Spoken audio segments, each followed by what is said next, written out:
Olá, amigos, boa noite. Estamos aqui, quarta-feira, dia 17 de fevereiro de 2021.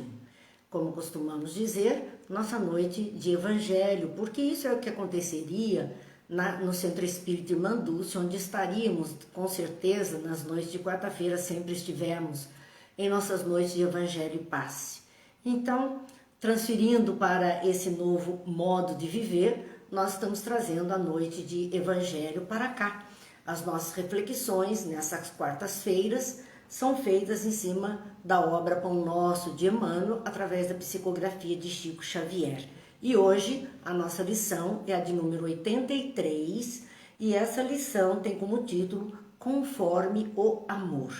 Vamos à nossa prece, já vamos cumprimentar todos os companheiros que estão conosco nesse instante, que é sempre um momento de alegria para o nosso coração, de participação de todos aqui, né, nessa nossa vivência em tempos de modernidade. Pai de bondade, que a sua luz e a sua paz nos envolva e consciências iluminadas consigamos ter uma visão diferente sobre nós mesmos, a vida, o nosso existir. Bem como, Pai, coração pacificado, possamos ter vibrações diferentes dentro desta vida que estamos empreendendo ao lado de outras pessoas que estão conosco na mesma caminhada. Que Jesus, o Mestre amado, seja sempre o nosso modelo e guia, a fim de que consigamos caminhar com equilíbrio, com segurança, com alegria, com fé e esperança. Abençoa-nos, Pai, abençoa-nos, Mestre, hoje e sempre. Que a paz permaneça entre nós, agora e sempre.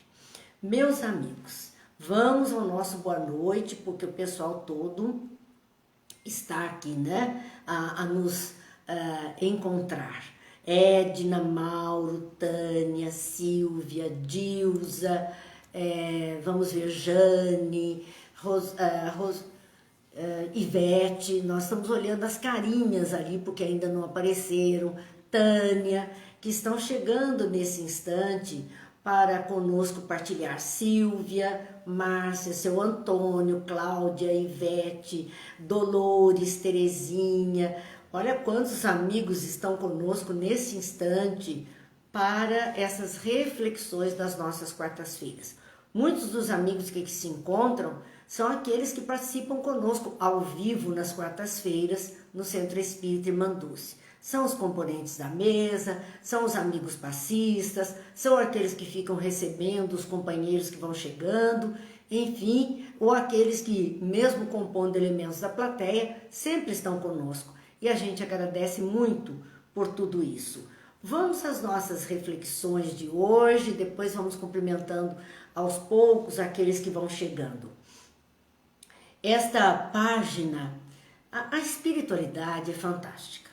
Ela trabalha de uma forma que me impressiona até hoje, tantos anos, e eu ainda me impressiono com a forma de trabalho deles e a organização. Nós temos em nossas semanas sempre, segunda-feira, a obra de André Luiz, Nosso Lar, terça-feira, o Livro dos Médiuns, a quarta-feira, o Pão Nosso e a quinta, Boa Nova. Bem, quando nós olhamos tudo isso e começamos a segunda-feira, não temos a dimensão do que vai rolar durante o resto da semana. Mas à medida que a semana vai caminhando, nós vamos percebendo que as páginas que vão vindo, as reflexões, os textos, eles estão totalmente interligados. Não dá para falar numa noite sem nos reportarmos a noites anteriores da mesma semana vivida. É impressionante como tudo se encaixa, como tudo se faz presente no nosso existir. Isso é, para nós, claro, uma demonstração da direção das nossas tarefas, que está na mão da espiritualidade maior, da espiritualidade superior a nós, dos nossos mentores caridosos que velam por nós. Então, nós ficamos extremamente felizes ao perceber este fenômeno e ainda nos encantamos com ele. E é tão bom quando na vida a gente, mesmo fazendo diariamente as mesmas coisas, ainda é capaz de se encantar com essas mesmas coisas. Ainda é capaz de ficar feliz por esses acontecimentos que chegam até nós. Disse então que a doutrina espírita é para nós compreendermos os seus ensinos e praticarmos. Então nós vamos ao trabalho, vamos buscar pedra, carregar pedras e buscar água. Quando aprendemos aquilo que ela nos oferece, não é para mudarmos, é para continuarmos buscando, carregando pedras e buscando água. Só que agora, aquilo que antes nós fazíamos, ai meu Deus, de novo, fazer, outra vez, isso tudo se torna muito cansativa a tarefa. Mas quando nós compreendemos a razão de ser daquilo em nossas vidas, nós vamos continuar carregando pedra e buscando água, dizendo assim, obrigado, Senhor. Porque agora eu posso dividir esta água, porque agora eu posso oferecer esta pedra como alicerce para outras casas.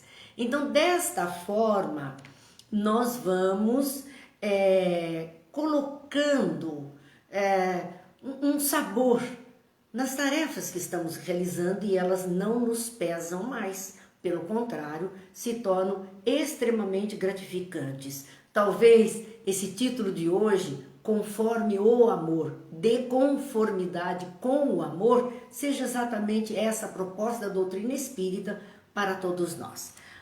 Vamos ao boa noite, porque tem um punhado que chegou e a gente ainda não cumprimentou, e antes que a gente comece nossos estudos, Mara, Terezinha, Neuza, Rosana, Cazuco, Silvio, Célia, Edilane, Ana Maria, Edith, Cláudia, Cida, Laura, e a Cláudia agradecendo a Célia, porque a Célia, todo mundo que nos conhece sabe muito bem, nós somos muito unidas, somos amigas de longa data e eu acho que de outras vidas também. Mas nesta encarnação, desde meninas, desde jovenzinhas, crianças ainda. Mas, e continuamos juntas, graças a Deus, Ele nos permite, dividindo a tarefa, sempre, dividindo a tarefa. Parece que eu estou mais assim na vitrine e a Célia na retaguarda, mas fazemos tudo isso muito juntas. E sempre que eu preciso desse socorro, é ela mesma quem socorre, possibilitando então a todos. Vamos partilhar da água e das pedras que estamos carregando juntas. E ela colocou na nossa página no Facebook um vídeo do Elahá, do Jorge Elahá, falando exatamente sobre a questão de Adão e Eva. Porque a Cláudia ontem tinha ficado com dúvidas a respeito disto e ela queria mais informação. E a Célia pegou esse vídeo do Elahá, que é muito bom, Jorge Elahá, e deixou lá, está em disponibilidade para todos que quiserem acessar, que tiverem a mesma vontade da Cláudia, que possam então acessar. Então nós agradecemos aqui a essa presteza com que ela nos ajuda sempre. Boa noite, Rosa, que também está chegando. E vamos à nossa página de hoje. Tudo conforme o amor, perceberam? Por isso que eu me encanto. Porque tudo conforme o amor. O amor que sentimos pela doutrina, o amor que sentimos pelos ensinos de Jesus, o amor que sentimos pelos companheiros, o amor que sentimos pela vida. O amor que sentimos pelos amigos. Tudo isso é um grande...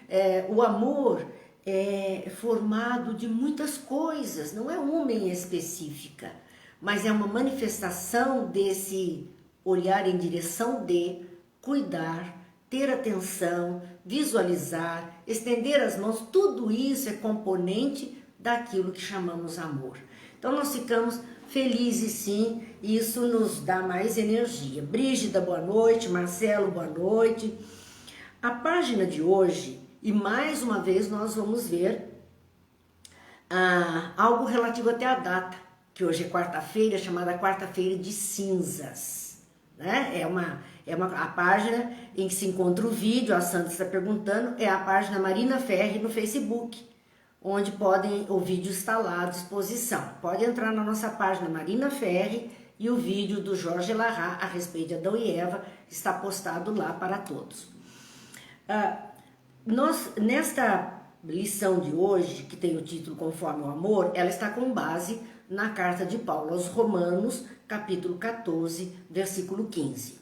A semana passada nós já vimos carta aos Romanos, então apenas relembrando alguns pontos da importância da carta aos Romanos, nós vamos lembrar que Paulo escreveu essa carta quando estava na Grécia. Na verdade, ele não fundou a primeira igreja cristã primitiva em Roma. Ela foi fundada por judeus e gentios que tinham ido a Jerusalém por ocasião da festa da Páscoa. Olha a questão chegando. O que é a quarta-feira de cinzas que nós estamos vivendo de acordo com a tradição católica apostólica romana? É o primeiro dia da quaresma. A quaresma, o que é? São 40 dias de preparação para a festa da Páscoa. Veja como tudo se encadeia e para nós é gratificante demais ver tudo isso. Então há uma preparação para a festa da Páscoa. Aqueles judeus e gentios, povo de todo lado, tinha ido à festa da Páscoa, a festividade da Páscoa em Jerusalém. Foi quando aconteceu o fenômeno de Pentecostes, muitos milagres de Jesus naquela ocasião, e estas pessoas se encantaram com aquilo que viram e ouviram, e ao retornar a Roma, levaram consigo na memória esses fatos e começaram a juntar em Roma pessoas interessadas em ouvir dessas histórias e a partir dali começaram a relembrar os ensinos e então fundou-se a igreja, a primeira igreja cristã de Roma, que não foi através de um discípulo, não foi através do próprio Paulo, mas através de pessoas que desconheciam até então, totalmente leigas no assunto, mas que abraçaram esses ensinos com muita vontade de dividir com os outros aquilo que estavam aprendendo. Boa noite, Edmário, boa noite, Silvio. Então, Paulo escreveu da Grécia, mais ou menos no ano de 55 depois de Cristo, esta carta a esta comunidade que se formava em Roma. E esta carta continha no seu bojo, quer dizer, o ponto principal dela, são instruções sobre a doutrina do Cristo, sobre os ensinos de Jesus, o evangelho em si, que é a boa nova, são as novidades que Jesus trouxe para a humanidade. Então, a carta continha esse ensino sobre a doutrina, e também sobre a vida, o comportamento das criaturas na vida, no dia a dia, no relacionamento com outras pessoas. Assim, essa carta, por essa razão, é a carta que mais contém exposição de ensinos do Evangelho. É aquela que tem mais conteúdo a respeito dos Evangelhos de Jesus. E dos capítulos 12 até o capítulo 15, nós vamos mergulhar no 14, do capítulo 12 ao capítulo 15, fala da justiça de Deus compreendida e expressada na vida do seu povo. Era um povo habituado, então, a algum comportamento que hoje nós chamaríamos de igrejeiro, no sentido de pertencer a uma igreja e honrar aqueles dogmas propostos pela igreja, aqueles ritos propostos pela igreja. Então, à época, eles traziam muitas coisas desse tipo. Então, essa quaresma, que é o período que começa hoje, na quarta-feira de cinzas, chamada quarta-feira de cinzas, e vai até a festividade da Páscoa, inicia-se, quarta-feira de cinzas tem uma simbologia muito grande dentro da doutrina católica. É o primeiro dia da quaresma, é um dia para ter reflexão. É um momento é um símbolo, a quarta-feira, todo este ritual que acontece nas igrejas católicas na noite de hoje, no dia de hoje, fazendo aquela cruz com cinza na testa do cristão, é uma simbologia da sua conversão, uma confirmação, uma simbologia de dizer-se cristão. Então é uma simbologia que a Igreja Católica usa, mas ela traz consigo, essa simbologia, uma responsabilidade, que é a mudança de vida da criatura que não conhece os ensinos de Jesus para aquela que está se dizendo cristã. e que a partir dali conhece os ensinos de Jesus, tem a obrigatoriedade então de cumprir. Então tem uma proposta, aquele ritual de receber cinzas na igreja, ou de refletir o dia de hoje como uma quarta-feira de cinza, é lembrar, sim, a respeito do Cristo. E ao se dizer cristão, lembrar da obrigatoriedade de mudar o comportamento na vida, de conformidade com os ensinos de Jesus. E um terceiro ponto deste ritual é fazer lembrar da fragilidade da vida humana. Por isso que se diz, tu és pó e ao pó voltarás. Lembrando que aquelas cinzas representam a matéria consumida. Lembrando que a vida física se consome, a matéria da vida física se consome, mas o cristão, o espírito, a alma, vinculada à expressão de religiosidade da sua fé, essa não se consome com a morte. A morte é o esgotamento da matéria física e não do espírito. Então, posto isso, vejam, nós estamos numa quarta-feira de cinzas, então início daquilo que vai nos levar à festividade da Páscoa. Estamos falando de pessoas que na época da Páscoa estavam em Jerusalém, assistiram àqueles eventos que foram promovidos pelos discípulos de Jesus, se impressionaram de tal forma que levaram para Roma e a partir daí constituiu-se a primeira igreja primitiva em Roma, a igreja cristã primitiva em Roma. Nesses capítulos, onde está o capítulo 14, que é a nossa referência para hoje, vai falar da justiça de Deus compreendida e expressada na vida de seu povo. Então nós vemos que não é essa a proposta da quarta-feira de cinza? Que a gente tenha ciência, seja o símbolo da nossa conversão aos ensinos de Jesus, seja o símbolo da nossa mudança de vida, de acordo com essa justiça divina que vai guiar os nossos passos. Nesse capítulo 14, e antes mesmo do versículo que é a pauta de hoje, no versículo nós pensamos aquelas pérolas que eu costumo dizer. Nós buscamos, ao ler o capítulo, algo que toca, algo que chama a nossa atenção e que propicia o encadeamento do nosso raciocínio. Então, no versículo 1 do capítulo 14 da carta aos Romanos, Paulo escreve: quanto ao que está enfermo na fé, recebei-o não em contendas sobre dúvidas. E eu achei interessantíssimo ele dizer do que está enfermo na fé.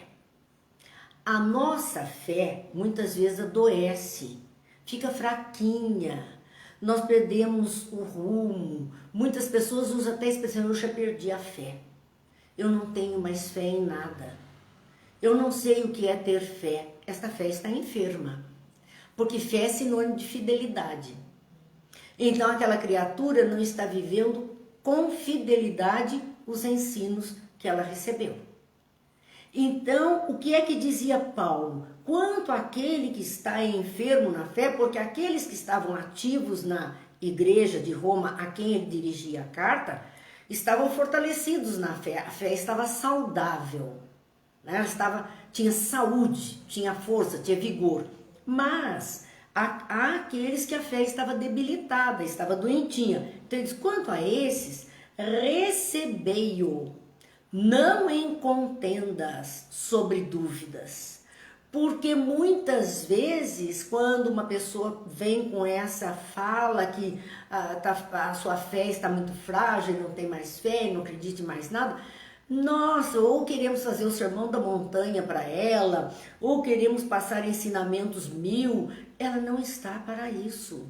Paulo diz: recebei-o, acolhe essa criatura, não em briga sobre dúvida. Eu não acredito nisso, eu não acredito naquilo. Eu tenho dúvida sobre isso ou dúvida sobre aquilo. Ontem a Cláudia expôs aqui: eu não acredito nessa questão do Adão e Eva, eu tenho dúvidas sobre isso. Não adianta expressarmos para a Cláudia e para todos aqueles que pensam do mesmo jeito, tratados sobre isso. Não. Apenas alguns pontos que vão despertar o desejo de saber, e hoje temos lá a possibilidade, mais um pontinho. Isso não exclui as pessoas, pelo contrário, deveria unir as pessoas. Se eu tenho já pedras que estou carregando para fazer uma bela estátua, um belo paisagismo na minha vida, e tenho água que fui buscar em algum lugar que me dessedenta, por que não compartilhar com os amigos que estão necessitados neste momento? Assim como pedimos à espiritualidade superior que compartilhe conosco aquilo que ela tem para nos aumentar a fé, nos alicerçar essa fé, nos dessedentar a alma. É assim, é uma corrente, é uma cadeia. Então Paulo dizia isso porque as pessoas tinham por hábito excluir aquele do pensamento diferente, aquele que não acompanha. Excluía, como até hoje existe. Experimente pensar diferente, falar diferente, que logo vai para escanteio, assim que a gente fala. É colocado de lado. No versículo 2, que é logo em sequência, ele diz o porquê. Por que deve ser acolhido aquele que neste momento está precisando de alguma coisa? Porque um crê que tudo se pode comer e outro que é fraco come legumes. Por que Paulo está usando falar da comida? Ele estava entre judeus e gentios. Os judeus tinham alimentos que eles consideravam imundos e não comiam. Os romanos, carnívoros, comiam de tudo que viesse pela frente. Os gentios. Então, isto não poderia ser elemento de separação entre as pessoas. Mas nós vemos ainda hoje pessoas que optaram por uma alimentação mais frugal, um vegetariano, um vegano, optaram por uma forma de alimentar que lhe convém, mas que não precisam olhar torto para quem tem uma alimentação mista ou uma alimentação carnívora. Qual é o problema daquela pessoa ter assim, ser assim, estar assim, se comportar assim? Para ela aquilo é saudável, para o outro não. Então Paulo diz que isso não pode ser motivo de embate, motivo de discussão, separação. São coisas da nossa vida. A Cláudia está dizendo, é preciso compreender, entender para acreditar e aí fazer sentido, e é verdade. E quando nós também compreendemos essas diferenças, e Paulo tinha uma frase muito interessante que ele dizia, não se dá comida sólida àquele que só pode absorver o leite, ingerir o leite. Falava então que havia Por que ele usa comida sólida e leite? Leite era para as crianças ainda com o aparelho digestivo em organização. Comida sólida para os mais velhos que tinham já um aparelho digestivo todo estruturado. Então, como é que você vai dar comida sólida a alguém que não tinha como digerir? Não pode. Mas isso não pode ser causa de separação entre nós. É disso que Paulo falava. Então, aquele que crê, porque um crê que tudo pode comer e ele vai comer tudo e para ele está tranquilo. Não há problema algum. Ele está se abastecendo de tudo. E o outro, ele diz que é fraco. Não é fraco no sentido de menor, por fraqueza física, mas é no sentido de uma estrutura mais delicada. Biologicamente falando, então diz aquele que é fraco come legumes. Então, se você tem uma estrutura mais delicada, você não vai poder ingerir uma comida tão pesada quanto o outro. Um crê que tudo pode e o outro crê que a sua estrutura é frágil, que para ele será melhor se abster de algumas coisas. No versículo 3, também em seguida, ele dizia, o que come, não despreze o que não come. Então, se um procede de uma forma, não despreze o outro que não procede igual a ele. Não julgue o que come, porque Deus o recebeu por seu. Não julgue a pessoa pelo que ela come. Porque muitas vezes eu já ouvi pessoas dizerem que aqueles que têm um tipo de alimentação hoje para nós, né, com vários títulos, que fosse o vegetariano, que fosse o vegano, que são espíritos mais evoluídos. Paulo está dizendo, não julgue a pessoa pelo que ela come. Isso não garante evolução de ninguém. Nós poderíamos ter, eu me lembrei agora, não sei nem porquê, de uma figura que acho que é São Cristóvão, que é protetor dos caminhoneiros, que era um homem muito grande e que ajudava pessoas a atravessarem um rio. Ele colocava sobre os ombros, tanto que a imagem dele parece que ele tem uma criança sobre os ombros, porque ele ajudava, ele era muito grande, muito forte e podia atravessar aquele rio sem perigo de se afogar. Então ele fazia caridade de atravessar pessoas e por ser forte ele poderia carregar pessoas. Ele era um homem aparentemente bruto, grandão, muito forte, um homem tosco, com uma alimentação desse tipo muito forte que lhe dava musculatura suficiente para que ele pudesse servir de meio de transporte aos frágeis, que não teriam força para atravessar a correnteza daquele rio. Veja como nós não podemos julgar pela aparência, porque pela aparência ele era tosco, ele era bruto, ele tinha uma alimentação grosseira e era um espírito superior, disposto a dar a sua vida nas correntezas de um rio para atravessar os mais frágeis. Talvez aquele frágil não fosse tão superior quanto ele. No próprio livro dos Espíritos, quando fala das pessoas fleumáticas, que eram as pessoas mais delicadas, e que isso não garantia que ela era alguém mais evoluído, espiritualmente falando. Então nós temos que parar com isso, com essa mania de querer julgar, porque o que ele diz é não julgue o que come, o que a pessoa se alimenta, não julgue então pela vida que ela exerce, por aquilo que ela faz na própria vida, não julgue, porque Deus o recebeu por seu. Então, no quesito religião, que era o que ele falava entre judeus e romanos e tudo que estavam aprendendo, não vamos julgar ninguém pela religião que ele está abraçando, pela filosofia de vida que ele abraça. Nós não temos o direito. Nós não temos esse direito, porque outros estarão também olhando para nós. Por muito tempo, não hoje no Brasil, felizmente, ainda consegue se olhar de uma forma diferente para o espírita, mas há um tempo atrás, o espírita, se alguém percebesse que aquela pessoa era espírita, era capaz de condená-lo à cadeia. Como os cristãos da época antiga, por abraçar uma filosofia de vida que não era a que o outro tinha. Nós já falamos de um livro chamado Bairro dos Estranhos, de Salvador Gentili, da editora Ide, que conta de uma comunidade de espíritas numa cidade, uma pequena cidade.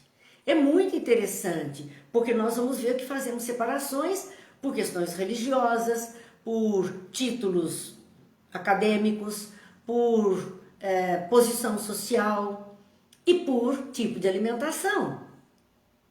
Quando isso não tem sentido de ser. Não faz sentido esse tipo de comportamento para o cristão. Para aquele que se diz cristão, conhecedor dos ensinamentos de Jesus e praticante. Porque a Cláudia está dizendo aqui, nem tudo é o que parece, e é verdade.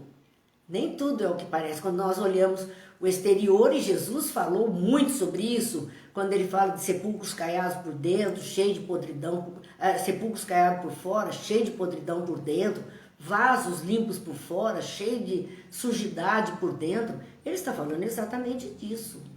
Não é a aparência que conta em nosso benefício. Então, no versículo 5, Paulo diz assim: um faz diferente entre dia e dia, mas outro julga iguais todos os dias.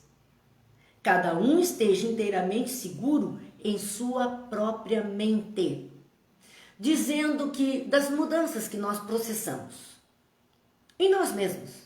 Vamos nos tornando mais seletivos, vamos fazendo opções, seja de alimentação, seja de vida social, seja de religião. Vamos mudando. Então ele diz, um faz diferente entre dia e dia. Ele se faz de um jeito, faz de outro jeito e vai seguindo. E outros fazem todos os dias iguais. Ou seja, não muda, tem uma linha de conduta. Não percebeu a necessidade de mudança ou não sentiu necessidade de mudar. Não se sentiu incomodado com nada, ele está naquele trilho onde ele acha que está bom e confortável. Outros, por N razões, vão processando mudanças ao longo da caminhada. E ele diz, cada um esteja inteiramente seguro em sua própria mente. Então, em tudo isso, o que importa é a consciência de cada um.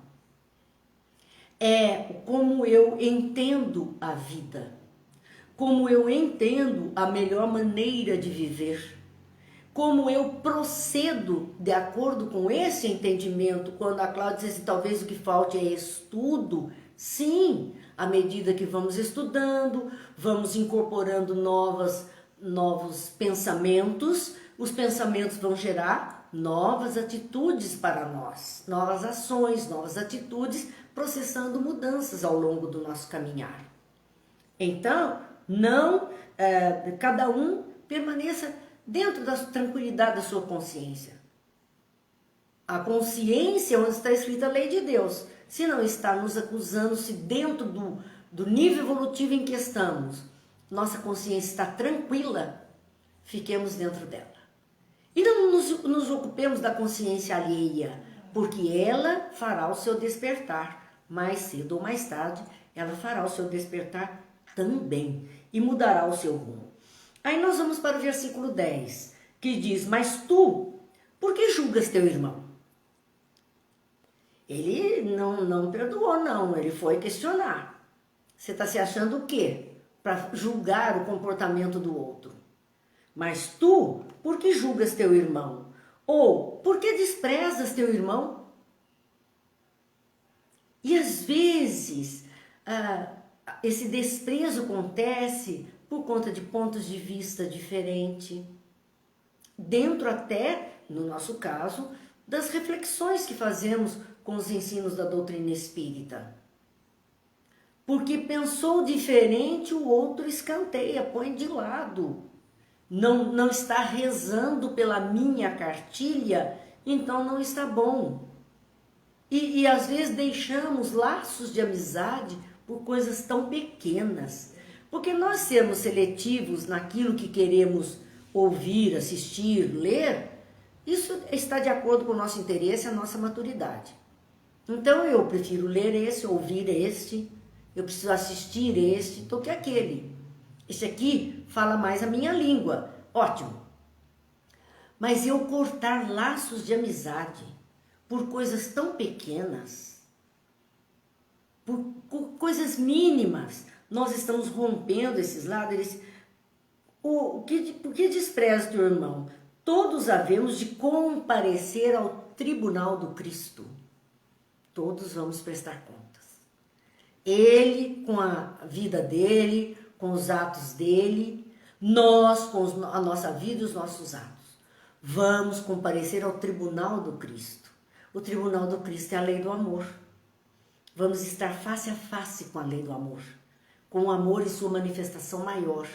E aí, como é que nós estamos diante dessa lei, do cumprimento dessa lei? Estamos, de alguma forma, tentando, pelo menos, pautar a nossa vida por esse caminho, ou estamos totalmente fora e até por questões de orgulho e vaidade permanecemos naquela de não dou o meu braço a torcer. Então não mudo, fico assim, vou continuar assim. É tudo isso que Paulo chamava atenção e que é válido para nós nos dias atuais. No versículo 12, de modo que cada um de nós dará conta de si mesmo a Deus. Nós não vamos dar conta da vida do outro. Nós temos que dar conta da nossa própria vida e ajudarmos o máximo possível o outro, assim como queremos ajuda para nós mesmos. É melhor, como diz a Cláudia, agregar do que segregar.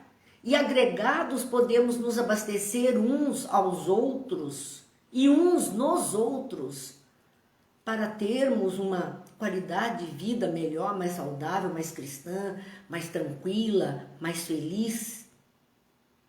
É essa a proposta do Cristo. Que a gente baixe os espinhos para que vivemos cutucando um ao outro, para que possamos conviver com mais tranquilidade, com mais alegria, com mais amizade. Então chegamos ao versículo 15, que é o que nos remete àquilo que Emmanuel vai analisar e que usou como título conforme o amor. Então nós vimos que em tudo isso o que está valendo é o amor, nas suas múltiplas expressões. No versículo 15, dizia assim: mas se por causa da comida se contrista teu irmão, já não andas conforme o amor. Olha só o que é que Paulo disse. Se por causa da comida, do que o outro come diferente de nós, se por causa daquilo que o outro lê diferente de nós, se por causa da igreja que o outro vai diferente da nossa, nós contritamos, nós vamos entrar em conflito, vamos brigar, vamos nos separar, já não andas conforme o amor. É a ausência de amor que faz isso. Porque se verdadeiramente amássemos uma criatura, né? Ainda a gente diz, não, eu consigo ver os defeitos, todos os defeitos que ela tem, mas ainda assim eu gosto dela. Porque os defeitos são dela. Eu consigo ver esses defeitos, mas isso não pode me separar dela. Eu ainda gosto dela, mesmo com tudo isso. Porque eu também tenho os meus defeitos. E alguém que goste de mim está vendo os defeitos que eu estou portadora, mas ainda assim gosta de mim. Então, o chamamento de Paulo é esse. Já não estamos andando de conformidade com a lei do amor. Ama a Deus sobre todas as coisas. Ama ao próximo como a si mesmo. Essa é a lei. Não estaremos andando de conformidade com essa lei.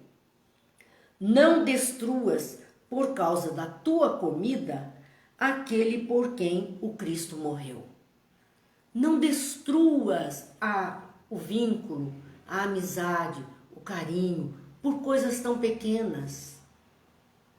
Porque lembram-se quando Jesus foi participar de um banquete e ele já foi partindo o pão e os tradicionais da religião olharam feio, né? Vendo que ele não lavou as mãos para comer. E criticam, porque esse era um ato religioso, não era um ato de higiene. Para eles é como um ato religioso. Nós consideramos um ato de higiene, claro. Ainda mais nos dias atuais, que nossas mãos estão sendo lavadas 1 milhão de vezes por dia. Mas eles usavam isso como um ritual religioso. E por isso Jesus quebrou esse ritual e partiu o pão sem lavar as mãos. E eles criticaram, estavam de olho, criticaram o comportamento de Jesus, e Jesus diz a eles simplesmente: não é o que entra pela boca do homem que o contamina, é o que sai do seu coração. Foi isso que Jesus falou. É isso que Paulo está dizendo: não destruas por causa da tua comida, do que ele come ou não come, do que ele gosta ou não gosta, do que ele aceita ou não aceita. Não destruas aquele por quem o Cristo morreu. Porque o Cristo não morreu pelos cristãos. Porque os cristãos só surgiram depois. Ele não morreu pelos cristãos. Ele morreu por todos os irmãos. Cristãos depois, não cristãos, gentios, não importava para Jesus. Não fazia diferença para ele. Ele deu a vida, ele veio à terra para ensinar a todos, sem distinção. Ele curou judeus, ele curou gentios, ele curou centuriões romanos, ele curou doutores da lei, ele não olhou para isso. Então, quando ele diz, não é o que entra pela boca do homem que o condena, que o contamina, mas o que sai do seu coração, ele estava falando exatamente disso. Isso não pode ser causa da nossa separação. Mas Emmanuel vai então fazer o comentário.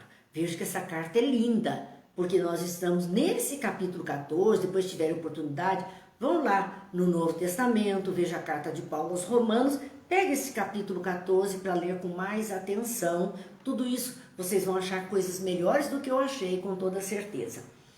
Emmanuel então vai fazer o comentário que está na obra Pão Nosso.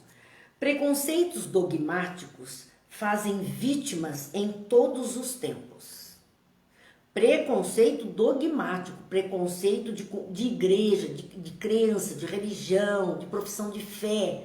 Estes preconceitos fazem vítimas em todos os tempos. E fazem vítimas até fisicamente falando, com guerras. Guerras de tiros, de morte, de espadas. Ao longo do tempo nós vimos isso e continuamos vendo, porque a maioria das guerras que ainda existem na face do planeta são causadas por desentendimentos religiosos, por preconceitos dogmáticos.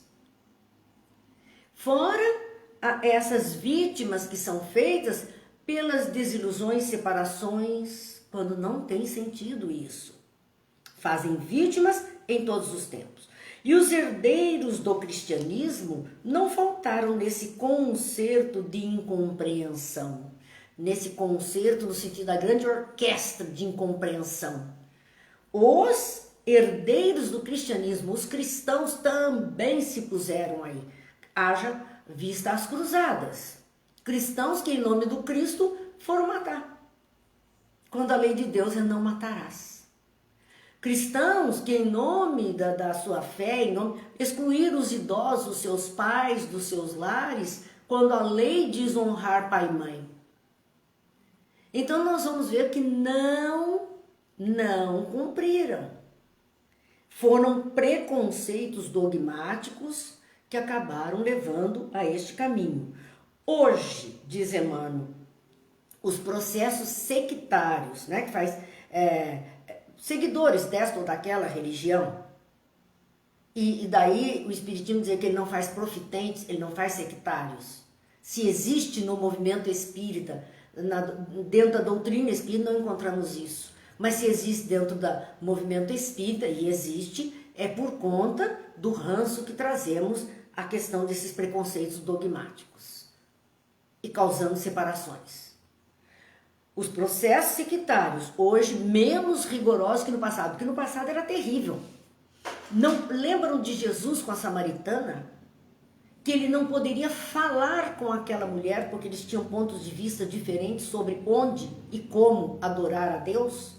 Samaritanos e judeus ou galileus? Havia essa separação.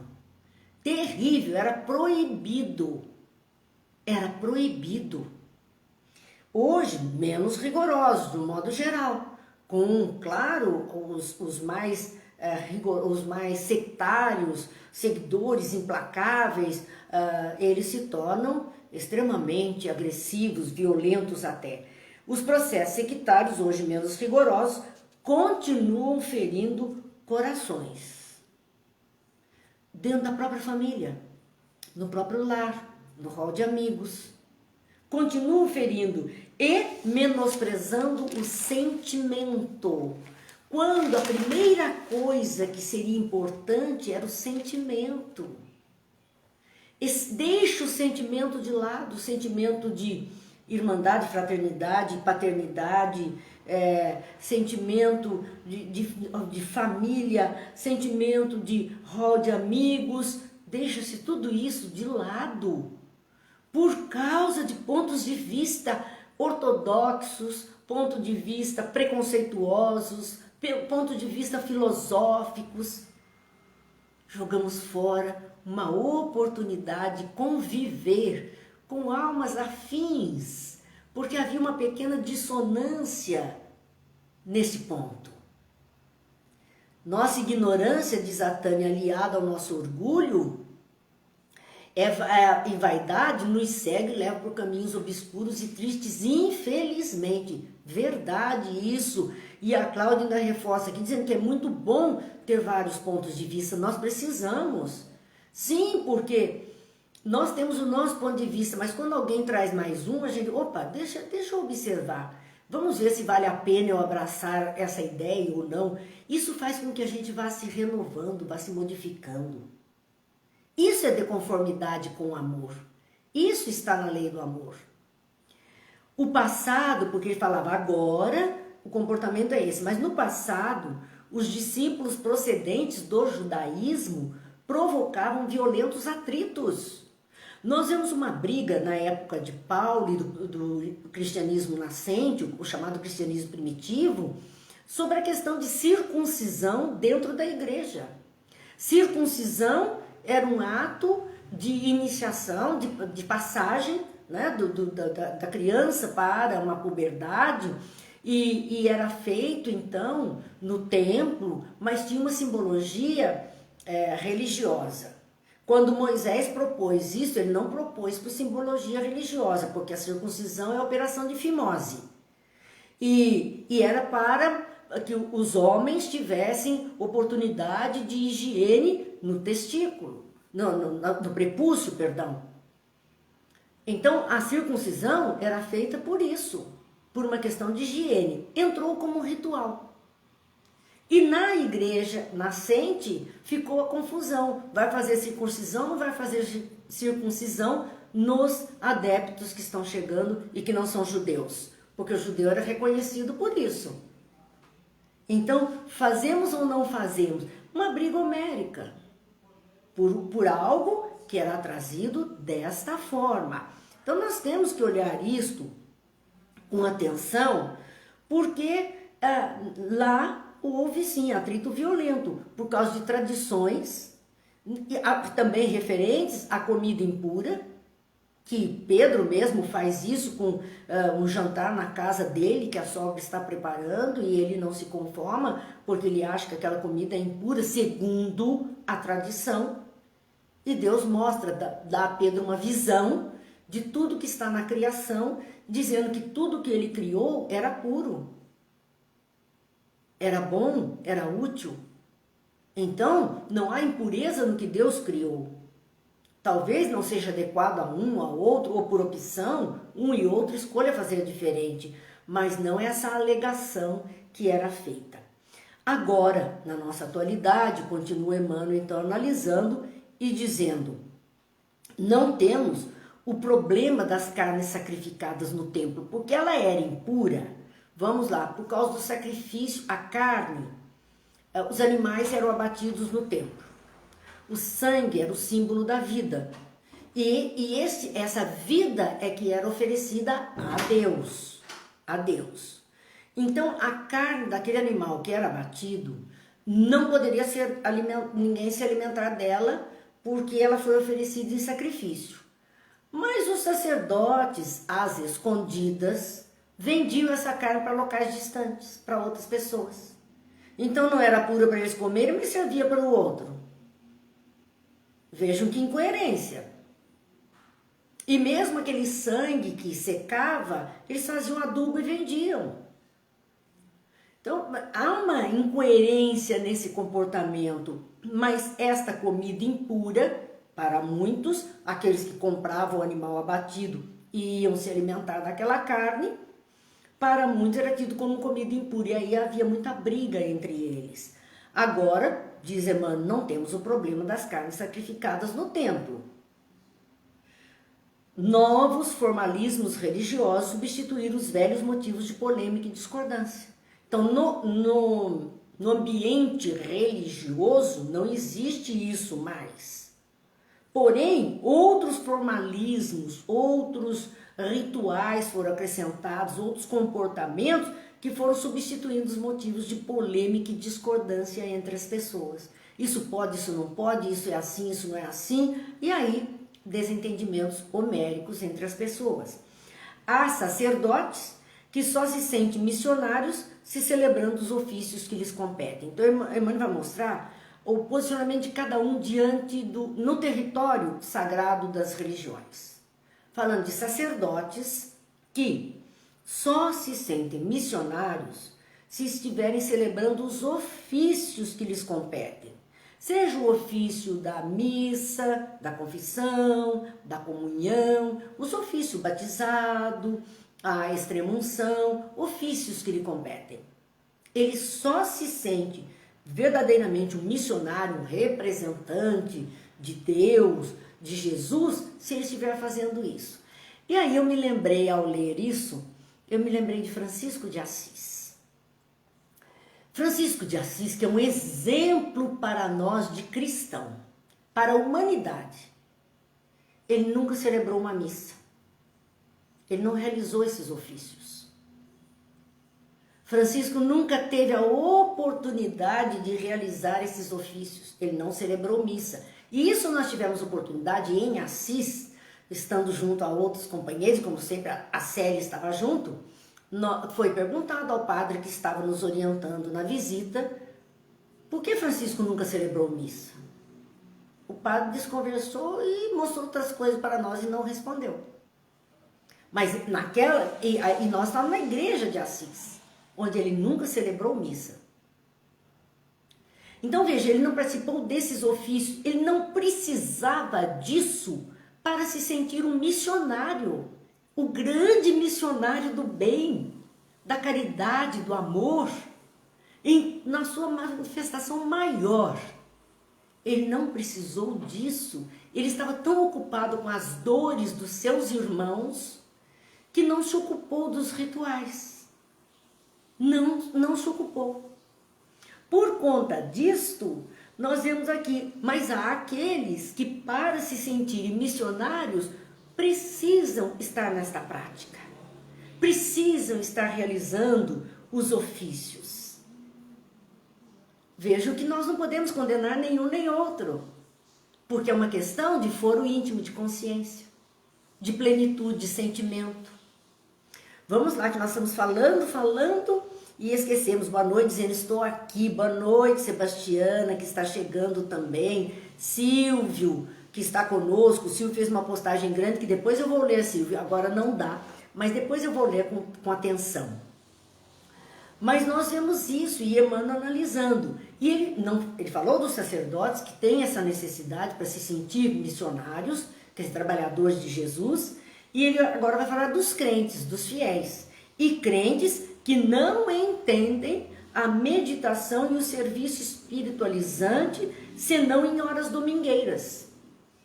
Pessoas fiéis na sua religião, mas que não entendem que a meditação, a oração, a prece, a vibração é uma participação, é um link com a espiritualidade. Não entende que um serviço espiritualizante, ajudar esse ou aquele numa prática da caridade, está contando como uma prática do cristianismo em si. Ele não entende isso, ele entende apenas como isso sendo feito nas horas domingueiras com a prece em exclusiva atitude corporal, ou seja, o comparecimento à missa, porque nos domingos temos a missa. Para ele, se ele não foi à missa, se ele não cumpriu essa parte, o que ele pudesse ter feito de bom durante a semana, os momentos de prece, a ajuda aos outros, ele não se sente de acordo com os ensinos. E muitos só vão à missa no domingo sem fazer nada mais de bom, que foi o que aconteceu com o André Luiz. Lembram-se lá em Nosso Lar, quando ele fala do seu comportamento em sendo cristão, que ele ia sim à missa e cumpria os dogmas da igreja, lá na igreja todo domingo, mas que ele nunca orou de verdade e que ele nunca estendeu a mão de verdade? Ele fala isso no início do livro Nosso Lar. É para a gente pensar. São comportamentos que nós temos até que respeitar. Podemos não fazer igual, o outro deve olhar para nós estranhando também, mas são comportamentos. A Cláudia lembra que às vezes o ritual pode ser uma prisão. A pessoa fica, né, engessada dentro daquele comportamento, daquela atitude. É aquilo que Paulo falou ali na carta aos Romanos. Dia e dia ele repete a mesma coisa. Ele está preso àquele comportamento. Não usa outro. Mas, continuando, diz Emmanuel, o discípulo que já conseguiu sobrepor-se a semelhante barreiras, vejam que ela fala como prisão e Emmanuel chama isso de barreiras, porque são barreiras para o crescimento muitas vezes, quando as pessoas não se estendem mais. Quem consegue superar semelhantes barreiras deve cooperar em silêncio para estender os benefícios de sua vitória. Já que ele conseguiu ter uma visão um pouquinho melhorada, um pouquinho maior, ajude. Em silêncio, não precisa trombetear para ninguém, deixa o outro do jeito que ele está conseguindo fazer naquele instante. Porque o momento que ele perceber que só aquilo talvez não atenda à sua necessidade, ele vai procurar mudar. É absurdo, então, transpor o obstáculo e continuar deliberadamente nas demonstrações puramente convencionalistas. Agora, Emmanuel pegou pesado. Se já conseguimos entender, se já conseguimos vencer algumas barreiras, aquele que já ultrapassou isso, ele diz, é absurdo transpor esse obstáculo e continuar deliberadamente, porque escolheu continuar assim, nas demonstrações puramente convencionalistas. Então vamos lá?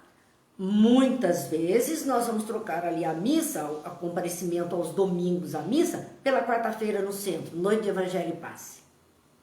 Quantos vão somente para a noite de Evangelho e Passe? E se não for, meu Deus do céu, eu vou passar mal, eu vou morrer, algo ruim pode acontecer, eu não fui ouvir o Evangelho e receber passe. Mas ele se limita só a isso. Já sabendo que isso é o mínimo. Que ele poderia fazer outras tantas coisas por tantas outras pessoas, quietinho em outros lugares, e até não ir na quarta-feira de Evangelho e Passe, e nem por isso está condenado.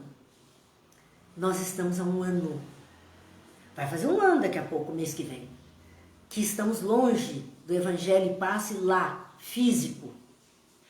Estamos nessa vida virtual para aprender que podemos sim fazer muita coisa, ainda que impedidos daquela frequência física.